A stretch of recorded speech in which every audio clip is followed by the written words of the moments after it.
इतिहास में एक ऐसी महिला का वर्णन मिलता है जिसकी सुंदरता के कारण पूरा का पूरा साम्राज्य विनाश की लपटों में जल गया। क्या कमी उस महिला की सुंदरता में थी या फिर उसे पाने वाले लोगों में? इतिहास के उन पन्नों को आज पलटने का प्रयास किया जा रहा है। अनसुने किस्से विद विनय वर्मा में मैं आप सभी का बहुत बहुत स्वागत करता हूं। दोस्तों, इतिहास में कुछ ऐसे पन्ने या कुछ ऐसी घटनाएं घटित हुई हैं जिनका उल्लेख करते हुए कभी कभार उनकी वीरता के प्रशंसा में बहुत सारे शब्द अपने आप उभर आते हैं, परंतु उनके पीछे की दुख भरी कहानी सुनकर वो शब्द अपने आप में मौन हो जाते हैं। आज हम बात करने वाले हैं एक ऐसी महिला की जिसकी सुंदरता की उस समय पूरी दुनिया प्रशंसा करती थी। उसकी सुंदरता इतनी अधिक थी कि कहा जाता है कि पूरे विश्व में वैसी महिला उस समय पर कोई नहीं थी। जी हाँ, हम बात करने वाले हैं आज श्रीलंका की राजकुमारी वर्धसेन की पुत्री पद्मिनी की। पद्मिनी इतनी सुंदर महिला थी कि उनकी सुंदरता के अलग अलग स्थानों पर अनेक अनेक प्रकार के चर्चाएं हुआ करते थे।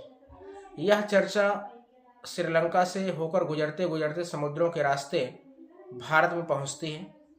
भारत में राजस्थान में उपस्थित चित्तौड़गढ़ स्थान पर एक राजा हुआ करते थे जिनका नाम था राजा रतन सिंह। राजा रतन सिंह उस महिला की सुंदरता के बारे में सुनकर उसके प्रति काफ़ी ज़्यादा सम्मोहक हुए। यह सम्मोहना उनको इस हद तक लेकर चली गई कि वे साधु का वेश बनाकर वो श्रीलंका पहुंच गए। साधु के वेश में ही राजा रतन सिंह पद्मिनी से संपर्क में आते हैं। एक दूसरों के बीच में बातें होती हैं और बातें यहाँ तक बढ़ जाती हैं कि वहाँ के राजा अपनी पुत्री पद्मिनी का विवाह राजा रतन सिंह के साथ कर देते हैं। जिंदगी बहुत ही अच्छे तरीके से बीतती रहती है। राजकुमारी अपने साथ दहेज के साथ साथ एक पालतू तोते को भी लेकर आती हैं। कहा जाता है वह पालतू तोता रानी के इशारों को भी बहुत अच्छे तरीके से समझता था, बिल्कुल इंसानों की तरह। उस तोते को लेकर रानी अपने ससुराल आती हैं। यहाँ पर उनकी जिंदगी अच्छी खासी खुशहाल तरीके से बीतती रहती है। लेकिन राजा रतन सिंह के दरबार में एक ऐसा सदस्य उपस्थित था जो तांत्रिक का कार्य करता था, अर्थात तांत्रिक विद्या जानता था। उस तांत्रिक विद्या की सहायता से वह लगातार कुछ ऐसी हरकतें करता था जिससे पूरे राज दरबार को शर्मसार होना पड़े। उसकी इस हरकत को देखते हुए राजा रतन सिंह ने उस तांत्रिक को राज्य से बाहर कर दिया। उस तांत्रिक का नाम था राघव चेतन। राघव चेतन गुस्से में अपनी बेइज्जती का बदला लेने के लिए वह पहुंचता है सन 1300 ईस्वी के आसपास में भारत में एक ऐसे आक्रांता जो या जिसके मन में किसी भी प्रकार का कोई मोह, कोई भेदभाव, कोई कुछ भी नहीं। वो एक समझिए एक प्रकार का क्रूर राजा था। नाम था उसका अलाउद्दीन खिलजी। अलाउद्दीन खिलजी के दरबार में राघव चेतन पहुंचता है। वहां पर अपनी बेइज्जती का बदला लेने के लिए रानी पद्मिनी की सुंदरता का ऐसा ऐसा वर्णन करता है कि उसके विस्तार से रानी पद्मिनी की सुंदरता का बखान सुनकर अलाउद्दीन खिलजी पूरी तरह से रानी पद्मिनी को देखने और उनको पाने के लिए एकदम बेचैन हो जाता है।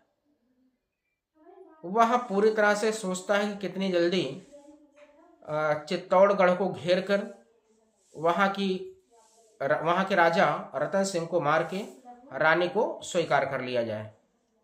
इसी उद्देश्य से अलाउद्दीन खिलजी अपनी पूरी सेना के साथ, पूरे दल बल के साथ वह राजस्थान की तरफ कूच करता है और वहां पहुंचकर चित्तौड़गढ़ के किले को चारों तरफ से घेर लेता है। इस समय भारत में अनेक अनेक स्थानों पर अनेक अनेक राजा हुआ करते थे, लेकिन किसी ने भी राजा रतन सिंह का साथ देने का निश्चय नहीं किया। पूरी तरह से चित्तौड़गढ़ अब अलाउद्दीन खिलजी के द्वारा घेरा जा चुका था। आने वाले समय में लोग दोनों पक्ष के एक दूसरे के लोग व्याकुल होने लगे भोजन की वजह से, पानी की वजह से, क्योंकि महल के अंदर जो राजपूताना सैनिक थे, ये सैनिक पूरी तरह से भूख और प्यास से परेशान होना शुरू हो गए। बाहर के जो सैनिक थे उनके पास भी खाने पीने की व्यवस्था नहीं थी। महीनों तक ये व्यवस्था या ये पूरी तरह से दोनों पार्टियों में यानी दोनों पक्षों में पूरी तरह से कहा सुनी मारपीट आक्रमण एक दूसरे पर होते रहे। लेकिन समय के साथ साथ अलाउद्दीन खिलजी की सेना कमजोर होती दिखी। उसने पूरा प्लान बनाया कि अब तो हमारी सेना कमजोर हो रही है, कुछ ऐसा किया जाए कि जिससे दरवाजा यानी राज दरबार का मेन दरवाजा खुल सके। उसने संदेश भिजवाया कि मैं इस युद्ध को लंबा नहीं खींचना चाहता हूं, मुझे किसी तरह रानी पद्मिनी की बस केवल परछाई दिखा दी जाए या उनका प्रतिबिंब दिखा दिया जाए, मैं यहां से लौटकर चला जाऊंगा। इसके इस उद्देश्य को राजा रतन सिंह मान लेते हैं और वो समझ नहीं पाते हैं कि इसमें उसका छल है। वो उसको महल के अंदर बुलाते हैं और महल के अंदर जैसे ही वो बुलाते हैं, वह क्या करता है, दरवाजे के खुलते ही राजा रतन सिंह को बंदी बना लेता है। अब अलाउद्दीन खिलजी के हाथ में युद्ध का अधिकांश विजय का हिस्सा लग चुका था। काफी मशक्कतों के बाद राजा रतन सिंह को उनके सैनिकों के द्वारा छुड़वा लिया जाता है। लेकिन इसी समय इस घटना को देखते हुए रानी पद्मिनी के पास गोरा और बादल नामक दो योद्धा थे जो पूरी तरह से रानी पद्मिनी की सुरक्षा कर रहे थे। यह बात सुनकर अलाउद्दीन बहुत क्रोधित होता है और अपनी पूरी सेना की ताकत वो लगा देता है गोरा और बादल को मारने के लिए, जिसमें गोरा युद्ध करते करते पूरी तरह से असहज तरीके से गद्दारी पूर्वक वो बेचारा मारा जाता है, गौरा की मौत हो जाती है। अब बची हुई सेना के मन में यह रहता है कि रानी को और घर में उपस्थित महिलाओं को किस प्रकार से सुरक्षित किया जाए। इसमें रानी पद्मिनी एक प्लान बनाती हैं। वे दासियों से सजी हुई लगभग 700 पालकियां तैयार करते हैं। इन पालकियों में दासियां नहीं बैठी रहती बल्कि राजपूताना सैनिक बैठे रहते हैं। राजपूताना सैनिक इकट्ठा होकर दासियों के रूप में बाहर निकलते हैं और अलाउद्दीन खिलजी की सेना पर टूट पड़ते हैं। उनके इस प्लान से अलाउद्दीन खिलजी की सेना घुटनों पर आ जाती है और कुछ समय के लिए दरबार तथा आसपास का एरिया सुरक्षित हो जाता है। परंतु अलाउद्दीन खिलजी की जिद और उसकी क्रूरता के आगे महल में उपस्थित दरबारियों में उपस्थित आप सेना को झुकना ही पड़ता है।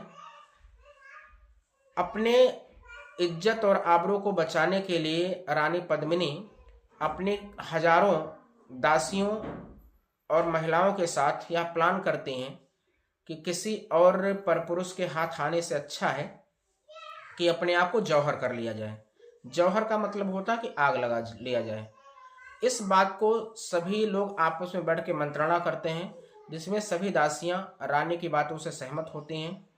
और इस बात को देखते हुए जब तक अलाउद्दीन खिलजी दरवाजे को तोड़ के उसमें अंदर प्रवेश करता, उससे पहले ही रानी ने अपनी लगभग हजारों दासियों के साथ महल के अंदर उपस्थित आग का जो कुंड था उस कुंड में छलांग लगा देती हैं, जिससे उनकी हड्डियां गल के खत्म हो जाती हैं, राख हो जाती हैं। उनके दासियों की हड्डियां खत्म होकर राख हो जाती हैं। इस घटना से अलाउद्दीन खिलजी अभी अनजान था। अलाउद्दीन खिलजी सैनिकों को परास्त करके राज दरबार का दरवाजा तोड़ के अंदर प्रवेश करता है तो देखता है कि अंदर अग्निकुंड में उपस्थित सभी महिलाएं चीख पुकार करते हुए जलकर मृत्यु को गले लगा रही हैं।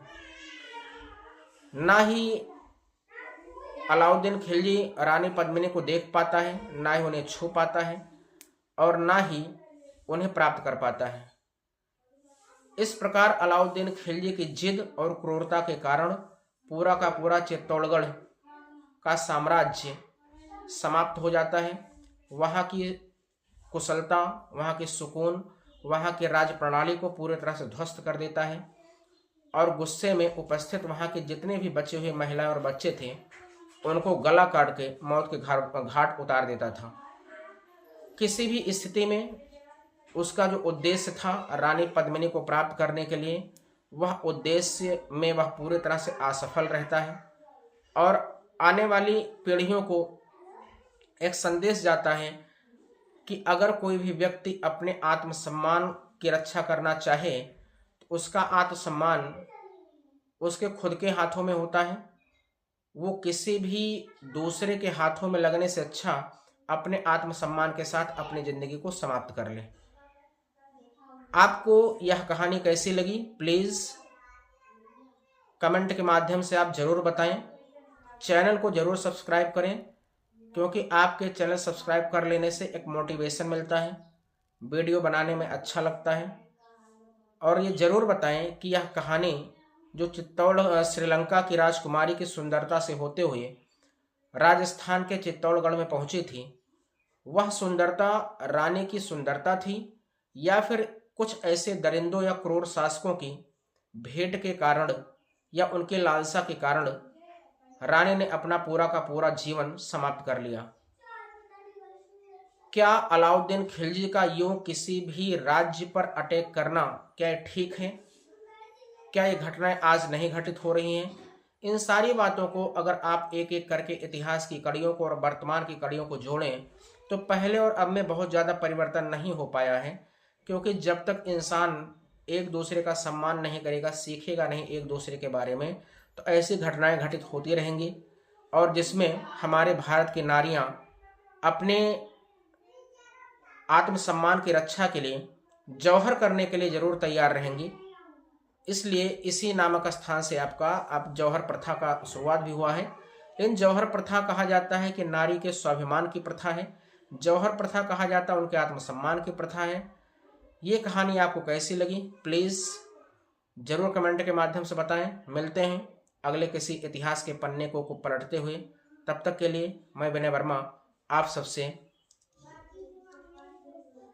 अलविदा लेता हूं। कुछ दिन बाद फिर मिलेंगे कुछ नए वीडियो के साथ।